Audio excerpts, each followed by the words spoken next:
Figure it out. Hello, this is Adam Koralik from Figured Out Productions. The following video is a video of some kind, and I hope you enjoy it.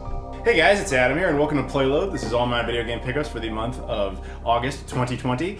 Now, this is going to be a short episode because I've only got two video game things and one other thing that isn't really related to video games at all, but it's actually pretty interesting, to be honest, to people who like to pick up random collectible type of things. So stick around for that. But I'm just going to keep it real with you because with the pandemic stuff going on and, you know, personal things going on in my life, video games have not been the highest priority. Because of the pandemic, I can't travel anywhere and pick stuff up. That's nothing new. And a lot of the stuff that's been coming out lately, I haven't been super interested in. But again, like last month, as I talked about, you know, my mother passed away recently, so I haven't had, it's just video games aren't the most important thing. But I'm trying to get back into it. I haven't really like lost interest. It's more like, I just haven't focused on it, let's put it that way. And I actually considered not even doing this video, but then I thought about it, I'm like, I've done an episode of PlayLoad every single month for like 9 years. It would be kind of weird to just do nothing when I technically could do a video. So just, yeah, it's a little shorter, but whatever, you know, that's fine. We'll focus on the stuff that we did end up with. And so thank you very much for your understanding, everybody. Now, let's talk about the couple of items that we actually have here. The first one comes from GG Retro Gaming. Now this is a store in Sacramento. I've actually done business with the guy before. Awesome dude. And I've met him a couple of times at various conventions and events. And just an awesome guy. I'll put a link in the description to his website. Check him out. And if you want to buy stuff, he's very reputable and he does, you know, good quality service. But every once in a while, he just kind of like finds something in his store and just sends it to me. For free. He doesn't have to do that, but he just does, so I figured that's totally worth giving him a shout out for. So I don't even remember what he actually sent, so we're going to open it up and kind of find that out together. But let's just give it a go here. Inside, it looks... Okay, that looks like a GameCube case. Oh, yeah, okay, that is a GameCube game. It is Harvest Moon, Another Wonderful Life. Yeah, it's not in amazing condition, but again, it was free. No manual, unfortunately, but the disc itself looks okay. It looks fine. So I'll take a look into that. So thank you very much to GG Retro Gaming for hooking me up with that. He knows, he's probably why he sent me a GameCube game. He knows that I am, my GameCube game collection goal is relatively simple. I don't want a complete collection, but I want close to it. I want a complete GameCube set of every game that was never released on the original Xbox. So once you take that into account, it becomes much more practical. It ends up being something like 300 plus titles. Nowhere near there, although I have completed some of the subsets. Like I've got almost all of the PAL exclusives. Granted, there were only like 11 ever released. And I have all but like 2 of the Japanese exclusives, and they had like 70 released over there. But in North America, it's funny, that one's actually the one I'm the furthest away on. So having has helped to chip away at some of that stuff is quite nice. So thank you very much to GG Retro Gaming. And again, there'll be a link in the description if you want to check them out and support them. But as for the actual game, Harvest Moon, Another Wonderful Life, I'm pretty sure I don't have this. It doesn't ring a bell, so that's good to know. I'll see if I can track down a manual for it, though, at some point. So, or if anybody has a spare manual. No, I'm just kidding. You don't have to do that. But, yeah, there you go. Thank you very much. Now on to this other thing. Now this is something I ordered, which is going to be more of a thing in future episodes. There is some stuff coming in that will be kind of beefing up some of these episodes, so sorry for that. But this is, again, is just kind of stuff that occurred. But let's go ahead and open this up. Now this is, I'm sure, an item a lot of people picked up here, because I've seen it all over like Instagram feeds and Twitter and everything, so I know it was a super popular release, and it's one I actually went for as well. This is from Limited Run Games. This is the, you shouldn't be that surprised, the Streets of Rage 4 Collector's Edition. I think I got the PlayStation, I honestly do not remember if I got the PS4 edition or the Switch edition. But there it is, in that big like Genesis style box. I forgot it came with a soundtrack and everything. Comes with a card. I'm pretty sure that this is the PS4 version. It doesn't, I can't believe it doesn't, it's got to say on here somewhere, right? Streets of Rage 4 limited edition. I can't tell if this is for PS4 or Switch. I'm gonna have to actually, I'm pretty sure I got this for the PS4. But here's the thing.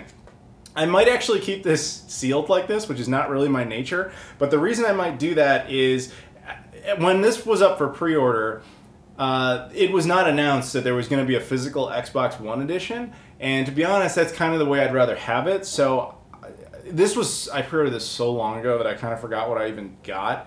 But I guess I obviously got the physical edition either for PS4 or Switch. I don't even remember. I think it was PS4.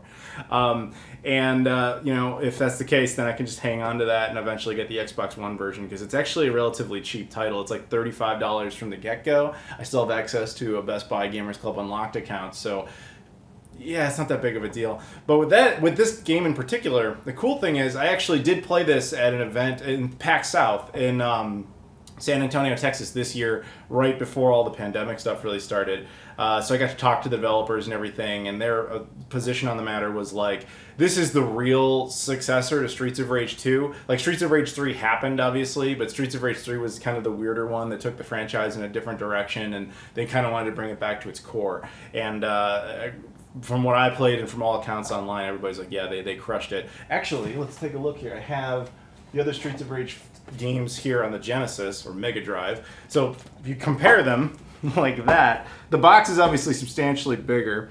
So that leads me to believe this has to be the PS4 version, because a PS4 disc probably wouldn't fit inside of a Genesis case. But I would think a Switch version, they could have, you know, there's no real reason you couldn't make a perfect Genesis case for it. So that wouldn't fit together on a shelf, but that does look neat kind of all together, doesn't it? Yeah, I think that's cool. So there you go. Additional content, unexpected. And then this soundtrack thing, which I will open this and I'll probably check out the score. But that's very cool. And it comes with this little bonus card, as I mentioned before, and what looks like a poster. Or no, this is like a generic kind of like limited run flyer. Kind of and like a Genesis style. Yeah, the Genesis games used to include a lot of these type of posters that would have just box art of other games that were coming up. But there you go. So believe it or not, that's actually the end of the video game related pickups. But it's kind of an interesting little segue there, because we were just talking about soundtracks. Now, I found something kind of interesting the other day. So as I mentioned, my mother recently passed away. So I've been kind of going through her house and just kind of doing not only maintenance, but also just some general cleaning. My mom's kind of like a pack rat, kind of like me, where you just kind of keep everything. But unlike, say, video games where they have some actual like value to them or you are interested in them, she was in the bad habit of kind of like, I need that right now, I'll put it down and totally forget about it, and then it just sat there forever. So like, for example, I went into the garage and I was clearing out, like, she had like paint cans from, you know, walls that had been repainted like 30 years ago, so like the paint was long since bad. Not that she wanted to keep it, she just didn't know it was still there, that type of thing. So I went in there and we just kind of just started clearing crap out of there with a friend of mine. The two of us just kind of went through and just wanted to just renovate that room, the garage, as much as possible. And when we were doing that, we found this workbench that had been built like 31 years ago. She had put in this workbench with, I don't know what intention of ever using it, but it was there. And at some point, probably 30 years ago, she just started putting stuff on it because it was a convenient location, and then it just piled up. So I, in my lifetime, do not ever remember seeing a time where it wasn't just covered in crap. So we were clearing that out. And as my friend is working on that, all of a sudden he goes, "Whoa!" And I was like, "What?" And I turn around, we go over there, and we're just looking at this stuff, and what he had found was a stack of vinyl records. Now, at first that may not seem like that big of a deal, because it was like, okay, she was a different generation, vinyl records weren't that big of a deal, she grew up, you know, largely in the 60s and the 70s, that makes sense, right? And it's like, yeah, okay. It was strange because of the location. One, because she had a record player, and there was even an area for records. So like why these were over here was kind of a mystery. But then we started looking through them and realized these might not have been hers, because they were actually substantially older than her. For the most part, not all of them. In fact, they were very old. Like the newest one in the entire batch of like 25 records that we found was from 1959. The oldest ones we found were from 1939. They predated the release of Gone with the Wind. And it was like, wow, okay, that's cool. But then one in particular really stuck out, and it was this one. Walt Disney's Magic Kingdom. This is a record from 1955, the year that Michael J. Fox went back to the future, you know? Like that exact time frame. This is actually to commemorate the launch of Disneyland when it first opened in 1955. It contains a bunch of music from the park at that time. A lot of songs that I had never heard before because they've been changed because the meaning of certain words has changed and the rides don't exist and the characters are just not known anymore. And then other ones you would know, things like Whistle While You Work, A Very Merry Unbirthday, you know, those type of things. Stuff from some of those movies. And it's I don't know, man. I just thought it was neat. It's not really worth anything. I looked into it. It's like you can find it online for, you know, not as good of condition as this one because this one was just kind of sitting there untouched for at least 30 years. But yeah, it's you know, I saw some for like $25. Like not like a very valuable thing. I'm not really into records, so I don't really know. However, I do have a record player because a guy years ago, his name was Spock Avriel, sent me a record player, fully operational, restored, and I decided to put this in and check it out. And then I started listening to it, and I was just like, it dawned on me, like, I'm the first person to listen to this in at least 30 years, probably more.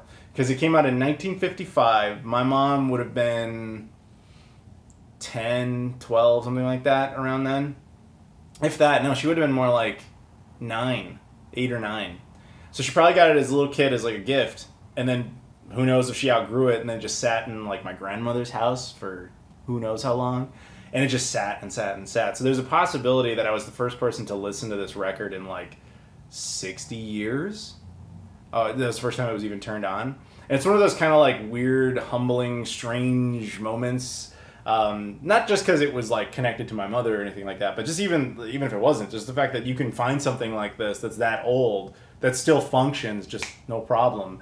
And then you just kind of realize like, I'm the first person to check this out in such a long time, in better part of half a century.